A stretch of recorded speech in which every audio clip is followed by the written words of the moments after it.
दोस्तों, स्वागत है आपका हमारे न्यू स्टोरी वीडियो में। आप विश्वास करें या ना करें, पर जब प्यार होता है तो भूत क्या, आदमी कुत्ते से भी शादी कर लेता है। मैं रवि बचपन से ही अपनी पड़ोस की लड़की प्रिया से बहुत प्यार करता था, पर कभी उसे इस बारे में कुछ कह नहीं पाया। और देखते ही देखते आज वो 16 साल की हो गई। मैं अक्सर स्कूल जाते वक्त उसे देखा करता था। उसके गुलाबी गाल, मोड़नी सी गर्दन, सुनहरे बादलों जैसे बाल, उसके होंठ, वो पूरे गांव में सबसे सुंदर थी और भोली भी। जब वो अपनी सहेलियों के साथ नदी किनारे खेलती और हंसती थी तो मैं उसे रोज छुप कर देखता था। मैं उसे बेइंतहा प्यार करता था, पर उसे कभी बोल नहीं पाया। हर प्रेम कहानी की तरह मुझे ये नहीं पता था कि मेरी इन खुशियों को जल्द ही नजर लग जाएगी। कहने को तो मैं उन्हें दोस्त कहता था, पर पूरा गांव जानता था कि जतिन और उसके दोस्त कितने कमीने लड़के हैं। आए दिन लड़कियों को छेड़ना और लोगों को परेशान करना उनकी फितरत थी। एक दिन मैं नदी किनारे बैठा था, तभी पीछे से जतिन और उसकी टोली ने मुझे पकड़ लिया। जतिन बोला, क्या बे रवि, क्या कर रहा है यहाँ पर? मैंने कहा, कुछ नहीं जतिन। तभी जतिन ने कहा कि आज मैंने प्रिया को देखा, बहुत मस्त लग रही थी। ये सुनते ही मेरे शरीर में आग सी लग गई। फिर जतिन बोला, यार मुझे प्रिया चाहिए। बाकी लड़के भी यही कहने लगे। ये सब सुनकर मेरा मगज गर्म हो रहा था। तभी जतिन बोला, रवि तू क्या सोचता है? मैंने लड़खड़ाते हुए जबान से कहा, हो सकता है प्रिया किसी और से प्यार करती हो।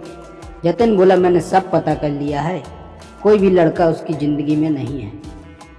यही सही मौका है, कल मैं प्रिया को अपना बनाकर रहूँगा।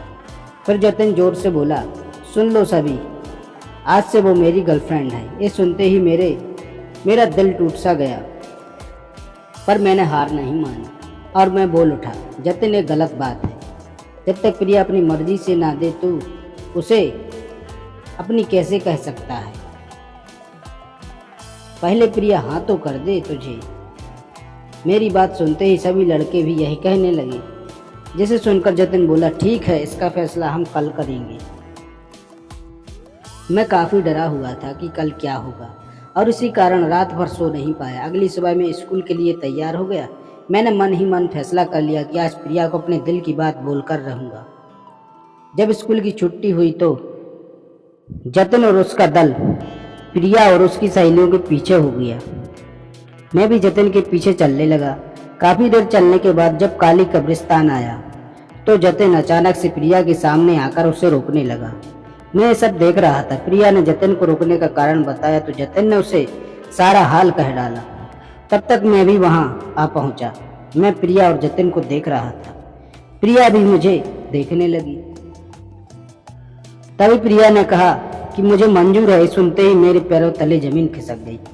मेरा सब कुछ लुट गया। क्या मेरे बचपन का प्यार लुट जाएगा? तभी प्रिया बोली कि मेरी एक शर्त है और अगर तुम वो पूरी कर सके तो मैं तुम्हारी। जतिन बोला, मैं कुछ भी कर सकता हूँ। तब प्रिया बोली कि तुम्हें कुछ लाना होगा। जतिन ने कहा, क्या लाना है? प्रिया बोली, सामने काली कब्रिस्तान है, ठीक रात 12 बजे तुम्हें वहाँ से एक लेटर लाना है और अगर वो लेटर तुम ले आए तो मैं तुम्हारी। मैं और जतिन दोनों ने ये बात सुनी। फिर सुनते ही जतिन का चेहरा सफ़ेद पड़ गया। कुछ देर की खामोशी के बाद जतिन बोला, मैं करूँगा। प्रिया बोली, ठीक है, फिर मिलते हैं लेटर के साथ। प्रिया ने मुझे देखा और हंसते हुए बोली, तुम भी जा सकते हो रवि। जतिन बोला, ये क्या लाएगा? प्रिया, देखना, मैं ही वो लेटर लाऊंगा तुम्हारे लिए। मुझे नहीं पता था कि वो मुझे ऐसा कहेगी। अब तो मैं भी रेस में था। जल्द ही सब अपने अपने घर चले गए। रात आ चुकी थी और मेरा दिल भी घबरा रहा था। मैंने थोड़ी हिम्मत की और काली कब्रिस्तान की ओर चल दिया। जब मैं वहां पहुंचा तो सभी लोग वहां पहले से ही मौजूद थे। प्रिया, उसकी सहेलियां और जतिन और उसके दोस्त। जतिन बोला, तो तू आ गया रवि। तभी प्रिया बोली, चलो अब मैं तुम्हें बताती हूँ कि क्या करना है। जब तुम ऊपर की ओर जाओगे तो तुम्हें एक मूर्ति मिलेगी। वहां से तुम मोमबत्ती और माचिस ले सकते हो। उसके बाद तुम जब थोड़ी दूर और चलोगे तो तुम्हें एक कब्र मिलेगी। उसी के ऊपर एक लेटर मिलेगा, जो भी उस लेटर को लाएगा वही मेरा दोस्त बनेगा। इस सुनते ही बाकी सभी लड़के भाग खड़े हुए, सिर्फ मैं और जतिन बचे। इसलिए अब हम दोनों के बीच ही मुकाबला रह गया था। कुछ ही देर में मुकाबला शुरू हो गया और जतिन तेजी से भागने लगा। रात का वक्त था और चारों ओर अंधेरा, सिर्फ चांद की रोशनी के कारण कुछ कुछ नजर आ रहा था। मैं भी जोश में था और जतिन को टक्कर दे रहा था। तभी एक सांप निकलकर मेरे आगे आ गया और उसका फायदा उठाकर जतिन आगे निकल गया और मूर्ति तक पहुंचकर मोमबत्ती उठा ली। जैसे तैसे मैं सांप से बचा और जब मैं मूर्ति तक पहुंचा तो देखा वहां कोई और मोमबत्ती नहीं थी। अब मेरे पास कोई और चारा नहीं था, करो या मरो की बेला आ चुकी थी। इसलिए मैं अंधेरे में ही उस कब्र की ओर निकल पड़ा। मुझे अपने प्यार पर भरोसा था। तभी मैंने जतिन की चीख सुनी, वो चिल्ला रहा था, भागो चुड़ैल चुड़ैल। ये सुनते ही मेरे हाथ पांव फूल गए। मैंने देखा जतिन तेजी से मेरी ओर भागते हुए आ रहा था और अचानक मेरी ओर रुकते हुए बोला, रवि भाग, यहाँ चुड़ैल है।